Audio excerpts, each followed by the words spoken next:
maka dengan mengucapkan Bismillahirrohmanirrohim, serta atas petunjuk Tuhan yang Maha Besar, maka dengan ini saya menyatakan pengunduran diri sebagai Ketua Umum DPP Partai Golkar.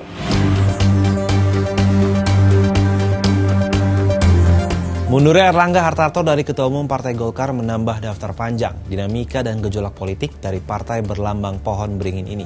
Tercatat sejak era Orde Baru, Golkar tak pernah lepas dari gejolak politik internal. Seperti apa perjalanan partai ini? Berdiri sejak 20 Oktober 1964, guncangan dan gejolak politik bukan hal baru bagi partai berlambang pohon beringin ini. Di masa Orde Baru, Golkar identik sebagai mesin penguasa. Pemilu pertama pasca Orde Lama yakni tahun 1971 menandai dominasi Golkar di era Orde Baru. Pada pemilu 1971, Golkar menjadi satu dari 9 parpol yang berpartisipasi di pemilu. Hasilnya pada pemilu tersebut, Golkar menjadi pemenang dengan total suara mencapai 34,3 juta suara atau 62,8% total pemilih. Salah satu kunci sukses Golkar saat itu ialah selama berkampanye Golkar selalu menyuarakan slogan tentang pembangunan Indonesia. Jargon ini sama dengan program pemerintahan Presiden Soeharto yang ingin mempercepat pembangunan untuk mendukung perekonomian Indonesia. Tentu saja hal ini didukung oleh masyarakat yang ingin lepas dari jeratan krisis ekonomi tahun 1960-an.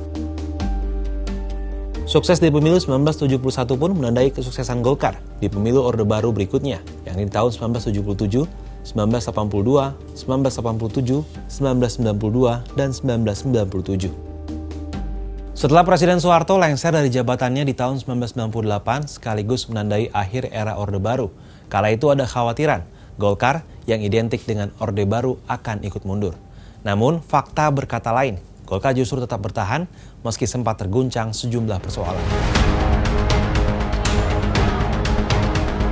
Di era reformasi, Golkar dipimpin oleh Akbar Tanjung. Saat itu partai beringin ini menghadapi sorotan, tuduhan, dan hujatan sebagai partai politik warisan Orde Baru.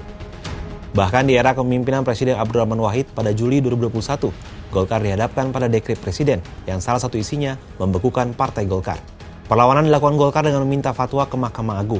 MA memutuskan dekret Presiden bertentangan dengan konstitusi. Golkar pun selamat dari pembekuan.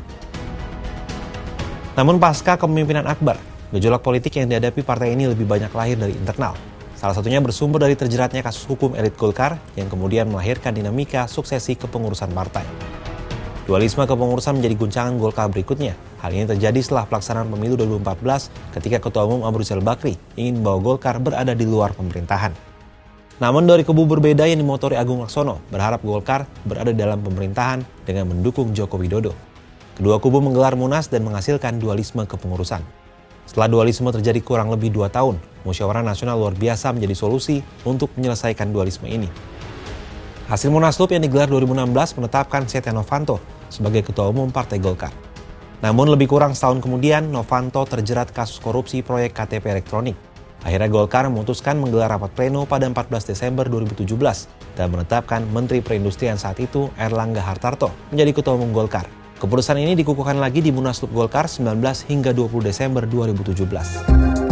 Meski diguncang berbagai persoalan politik, faktanya sejak Orde Baru, Partai Golkar membuktikan kematangannya mengarungi berbagai gejolak dan memiliki basis massa yang kuat. Hal ini dapat terlihat dari hasil pemilu sejak tahun 1999 hingga pemilu 2024 yang selalu mencatatkan perolehan suara signifikan. Bahkan di pemilu 2024, Golkar berhasil menjadi parpol dengan perolehan suara terbanyak kedua setelah PDI Perjuangan. Saat ini Golkar tengah menghadapi krisis politik lainnya, yakni mundurnya Erlangga Hartarto sebagai Ketua Umum beberapa saat menjelang masa Pilkada 2024 dan transisi pemerintahan baru. Apakah Golkar mampu melewati krisis ini sama seperti yang telah terjadi sejak era Orde Baru? Gimana menurut sahabat Kompas?